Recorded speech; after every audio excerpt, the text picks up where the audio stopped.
My name is Marcus Hill. I'm 42, a night security supervisor for a private patrol company. I've spent most of my life believing that fear comes from not knowing how things work. Learn the system, learn the pattern, and nothing surprises you. That belief died with me the night I walked into Green Hollow Cemetery. The visit wasn't personal. No dead relatives, no grief, just a routine check. The town council had received reports of trespassers, and Green Hollow sat right between a gated community and an abandoned strip mall. A liminal space, quiet, forgotten. The gate was unlocked when I arrived. That alone annoyed me. I radioed it in. Static answered back. Inside, everything looked normal. Too normal. The paths were perfectly clean, the grass trimmed like a suburban lawn. No wind, no insects. The kind of silence that feels intentional.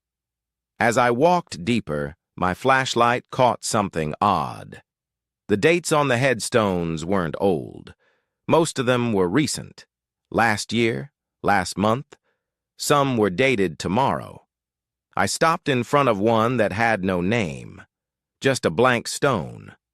The ground beneath it was dry, but my boots left wet footprints when I stepped away. That's when I heard clapping, slow, polite, coming from behind me. I turned to see a boy sitting on a headstone, maybe 10 years old.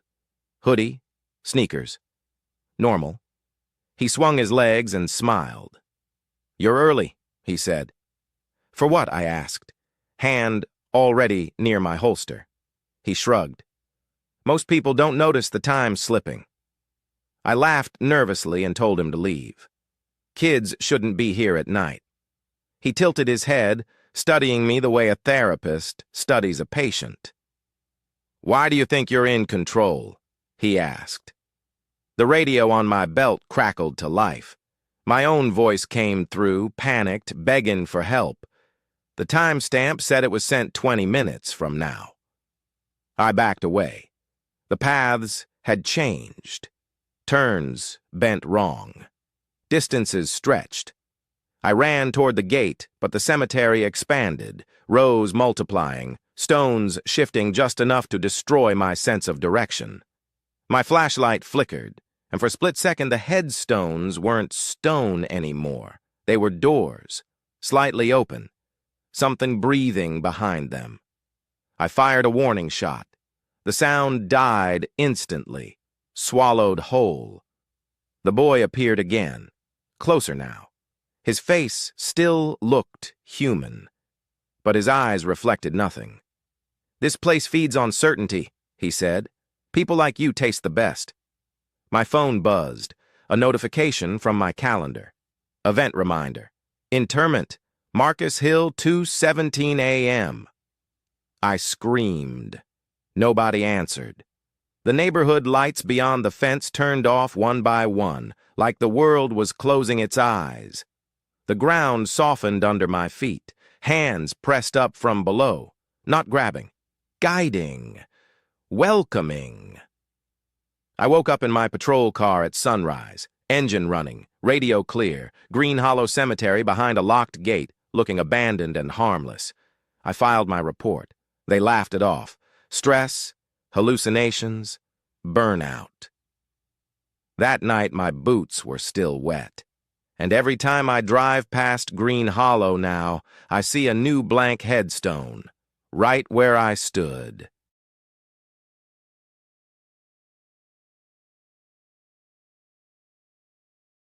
My name is Laura Mitchell. I'm 29, a real estate photographer.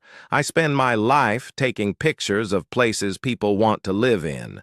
Clean homes, bright windows, perfect lawns. That's probably why I didn't think twice when I accepted a late evening job near an old cemetery outside Phoenix. It was just atmosphere shots for a historical brochure. Easy money.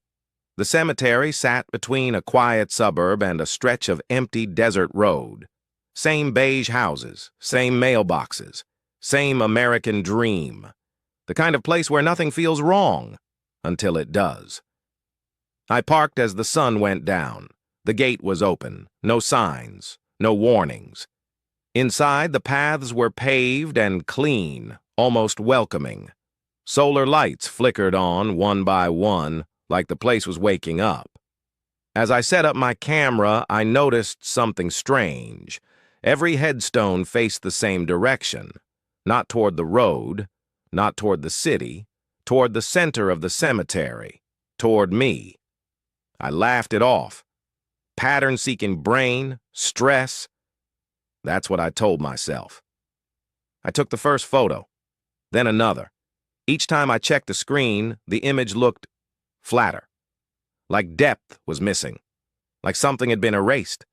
A woman appeared near one of the graves, middle-aged, normal clothes. She smiled politely and asked, "Are you here for someone?" "No," I said. "Just work." Her smile twitched. Everyone says that. She walked away before I could respond. When I turned back to my camera, the screen showed a new photo I hadn't taken. It was me, standing exactly where I was now. Same posture, same expression, except my eyes were closed. I felt my chest tighten. I packed up fast, hands shaking, but every path I took led deeper inside. The exits were gone. The houses beyond the fence looked closer than before, yet unreachable. Lights were on inside them, TVS glowing, life happening inches away. I started shouting. No one looked out. That's when the gaslighting started. My phone showed missed calls from myself. Voicemails time-stamped 5 minutes into the future. In them, my voice whispered, "Don't trust what you see." The solar lights dimmed. The graves began to hum, low and rhythmic, like breathing.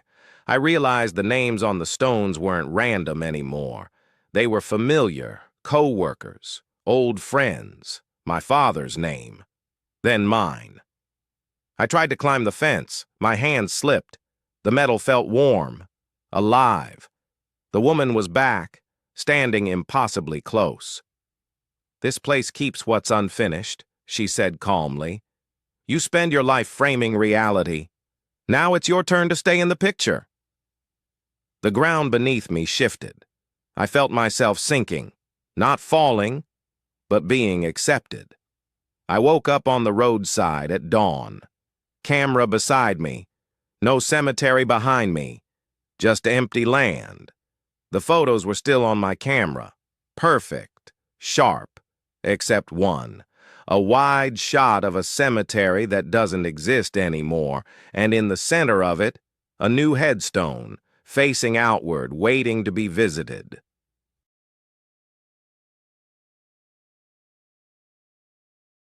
My name is Daniel Carter. I'm 34, born and raised in a quiet Midwest town where nothing bad ever officially happens. I work a normal job, pay my bills, and I don't believe in ghosts, or at least, I didn't. It started as a simple visit. My mother had been dead for 6 months, and everyone kept telling me that visiting her grave would give me closure. The cemetery was only 10 minutes outside town, right off a 2-lane road I'd driven 1,000 times. Neat rows, trimmed grass. American flags by the veterans section. Safe, familiar. That's what made it worse. I arrived just before sunset. The place was empty, except for one man standing near the entrance. He wore regular clothes, khakis, and a windbreaker, and smiled when I passed. His smile held a second too long. He didn't blink. I told myself I was imagining it. My mother's grave looked wrong. The headstone was clean, but the soil in front of it looked disturbed, like someone had knelt there recently. I hadn't told anyone I was coming. I hadn't told anyone the date. As I stood there, my phone buzzed. No signal, no notification, just a vibration, like it wanted my attention without giving me a reason. I heard footsteps behind me. When I turned, no one was there. But the other graves had changed. Not dramatically, just slightly. A bench a few inches closer. A flower arrangement turned toward me. Small things that made my brain itch. That's when I noticed the whispering. It wasn't loud. It sounded like people talking behind a wall just out of reach.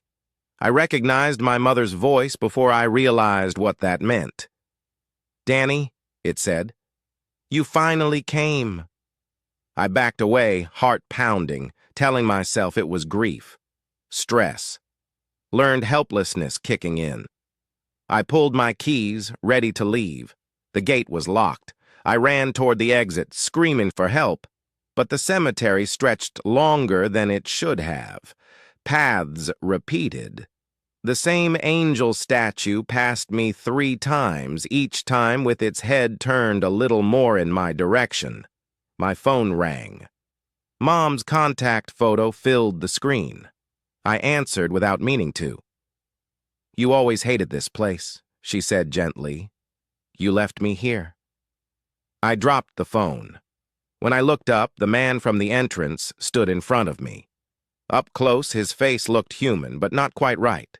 Skin too smooth, eyes too focused, like a bad copy of a person. "Everyone visits," he said. "Some just don't leave." The ground beneath my feet felt soft, breathing. The next thing I remember is waking up in my car, parked outside the cemetery. The gate was open. The sun was up. My phone showed no missed calls. But when I got home, there was dirt on my shoes. And when I checked my mirror, I could hear whispering behind me, waiting for my next visit.